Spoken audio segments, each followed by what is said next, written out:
Today, let's get rid of your hook. That was ridiculously close, by the way. And that first shot of the day, you can see on the screen, first shot of the day nearly holds it. That'd have been unbelievable, Jeffrey. So today we're going to be talking about the hook shot and how we get rid of it. Now, predominantly hooks will come from a couple of different things, but the club face is closed. So we've got to find some ways of getting that club face back open. Now, hooks also come with probably some pushes or some push slices, just the way that it mechanically works. There's a couple of common faults that I see with hooks. One of them is quite an interesting one, is the face is actually too open in the backswing. When the face gets too open in the backswing, we've got to do something to get it closed on the way down, and that's when you'll see sometimes these really big flips. Now, they're not a bad thing if you time it well. I mean, you look at Rory, times it very well. You look at Patrick Reed, times it very well. But if you can't time it very well, we need to do something about that. And then if you have a look at the other end of the spectrum, like your DJs, your Colin Morikawas, the faders of the golf ball, they actually have a really strong club face. So it's something to look out for when you're swinging the club if you're hitting hooks, is the face actually too open on the way back for me to create a straighter shot. The other one that we generally see is the lower body working really quickly, leaving the upper body behind, and then you'll see a lot of this flipping move on the way through to get the club back to the ball in time for the shot. Because the rest of you is hanging back here, we need to release the club through to make contact. And there you'll see that club face getting quite shut. But essentially on the pair of those hook traits, the body has to slow down at some point to let the club pass it, right? So if I've got this really open club face on the way back, I've essentially got to slow the body down to let the club catch up to overtake and flick through. It's the same with when the lower body flies through, and you see this with Rory, right? Is at some point this will stop and let the rest of it catch up. And that's where those hooks are coming from. So we're going to talk through two drills today. One that's going to help you keep the club face more open and help you rotate more.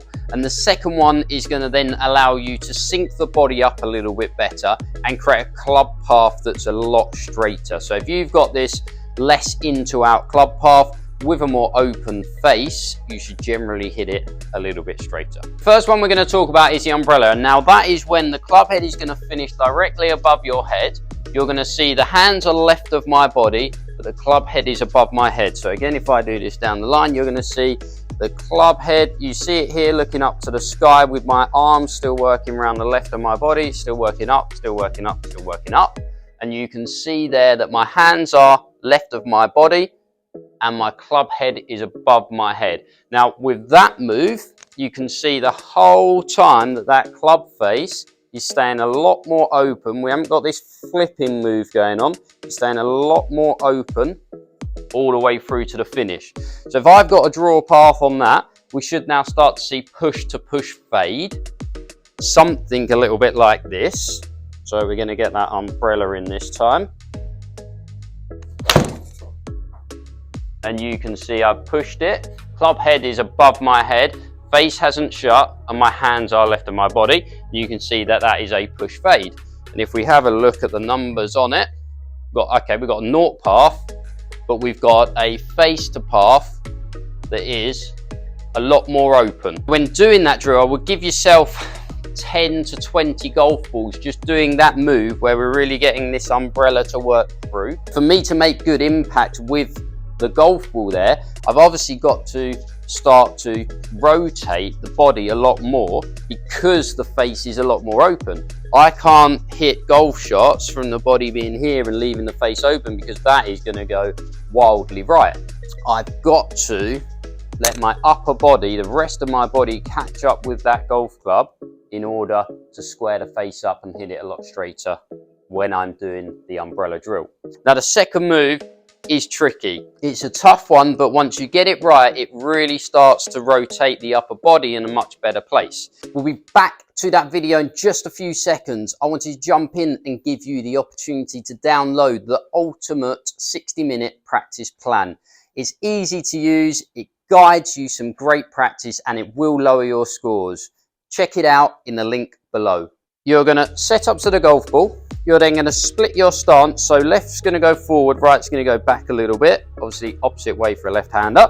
And all I want you to do now, I've put you into a massive draw position, right? So if you were hitting shots now, this would really rotate the body on the way back, and then it would really get you to send the arms out to the right and obviously flip the club from there.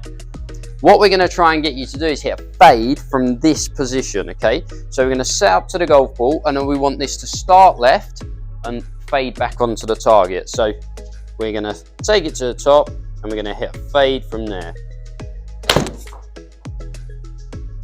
It started left, and it's drifting back. And we'll see the numbers on this in a second. But what we've got to do is really work that upper body across and left to create, there we go, wow, I did that very well.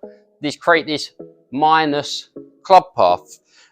Obviously you might not have the numbers at the driving range, but essentially you're looking for that starting left and swinging back to the right, because at least we know there you've got the club path and the face working in the correct way. Now I would have 10, 20 reps of doing that, really getting used to whatever that feeling is that you're creating that sort of shape shot with, and then put it all together, right? Piece it together in one move, start it slow, build it up, but essentially the feeling is that chest is working harder than the lower body, and that face is umbrellaing us at the finish. So you never know, this might end up being a little fade, but at least it's more controllable than hitting those hooks.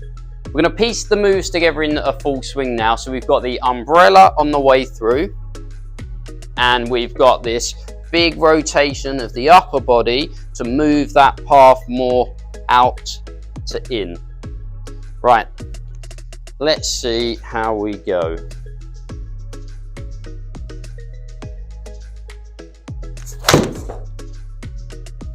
So I've definitely got the start line more left. There we go, and the ball's starting to drift back.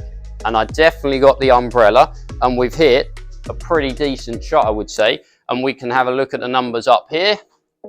Slightly minus club path with the face slightly open to it. So I've hit a little fade there. So those two drills combined are going to get the path working more out to in and the face more open.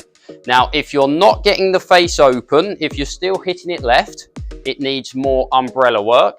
If you're hitting push fades or pushes, it means we need more of the drill where we're working across the ball this way.